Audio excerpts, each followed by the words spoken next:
आप टीवी में ऐड तो सुनते होंगे, म्यूचुअल फंड सही है, म्यूचुअल फंड सही है। और म्यूचुअल फंड सही क्यों है ये हम बता रहे हैं। म्यूचुअल फंड सही इस तरह से है कि आप जो पैसा लगा रहे हैं, आपके इन्फ्लेशन को बीट सिर्फ म्यूचुअल फंड कर रहा है।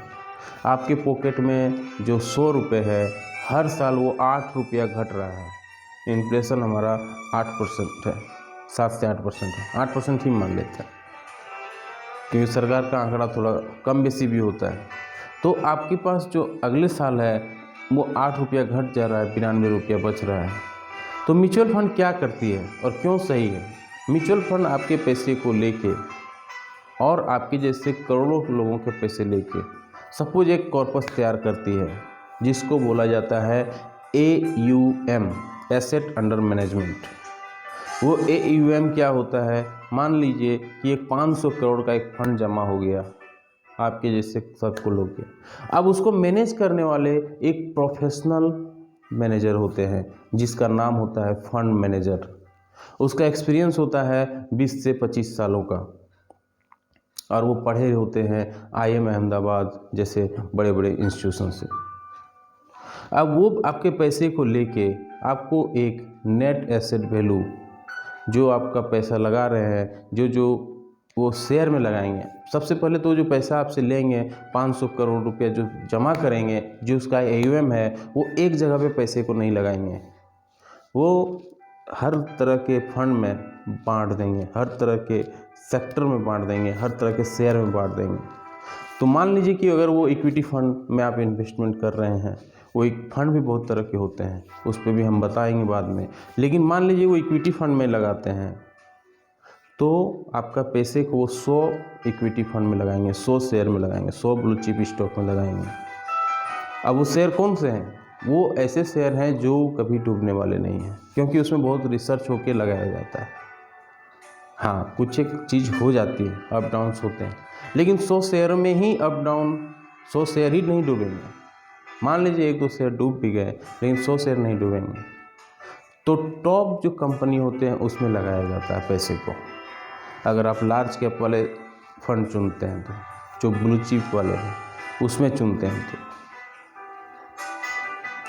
तो जो म्यूचुअल फंड है आपके पैसे को लेके 100 शेयर में लगा दिया और आपको एक नेट एसेट वैल्यू दे दिया, NAV दे दिया। अब म्यूचुअल फंड को जो मैनेज कर रहे हैं उसको फंड मैनेजर मैनेज कर रहे हैं, तो आपका रिस्क भी बढ़ गया, आपको एक फंड मैनेजर भी मिल गया, आपका एक NAV भी मिल गया, आपका म्यूचुअल फंड में ये सारा बेनिफिट हो गया। म्यूचुअल फंड में और एक बेनिफिट क्या है कि जैसे जैसे मार्केट बढ़ेगी आपका शेयर भी, आपका NAV भी बढ़ेगा, आपका पैसा भी बढ़ेगा। जैसे जैसे मार्केट गिरेगा आपका पैसा भी नीचे गिरेगा, क्योंकि फंड मैनेज हो रहा है फंड मैनेजर के द्वारा, तो रिस्क थोड़ा कम होती है वहाँ। अब यहाँ पे लिक्विडिटी की बात करते हैं तो लिक्विडिटी कभी भी आप इसको लिक्विड कर सकते हैं। अब जब भी बेचेंगे 3 दिन में आपके अकाउंट में पैसा आ जाएगा, T+3 में पैसा आ जाता है। म्यूचुअल फंड जब भी आप लगाएंगे तो आपको जिस दिन लगा रहे हैं 2 बजे से पहले लगा रहे हैं तो उसको आपको सेम डे का NAV मिलेगा, और वो NAV डिक्लेयर होता है रात को 8 बजे। सेम डे का NAV रात के 8 बजे डिक्लेयर होता है। अगर आप 2 बजे के बाद पैसा लगा रहे हैं तो आपको नेक्स्ट डे का NAV मिलेगा। ये है कट ऑफ टाइम, इसको बोला जाता है कट ऑफ टाइम।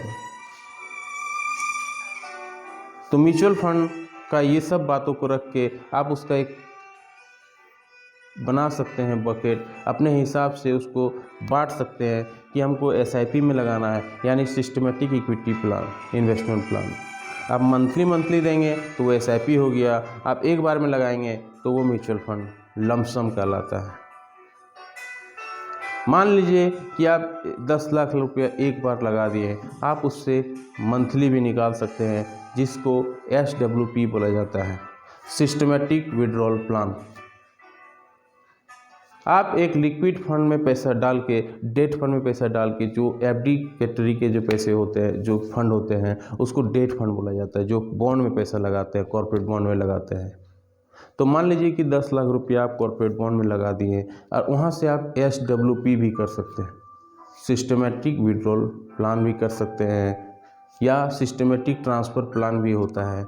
आप वहाँ से इक्विटी प्लान में जा सकते हैं कि आप एक बार में इक्विटी में पैसा नहीं डाल के अब एक बार डेट फंड में डाल दिए, ऐसा फंड में डाल दिए जो सेफ रहता है, वहाँ से 5-6% का रिटर्न आ जाता है आपको।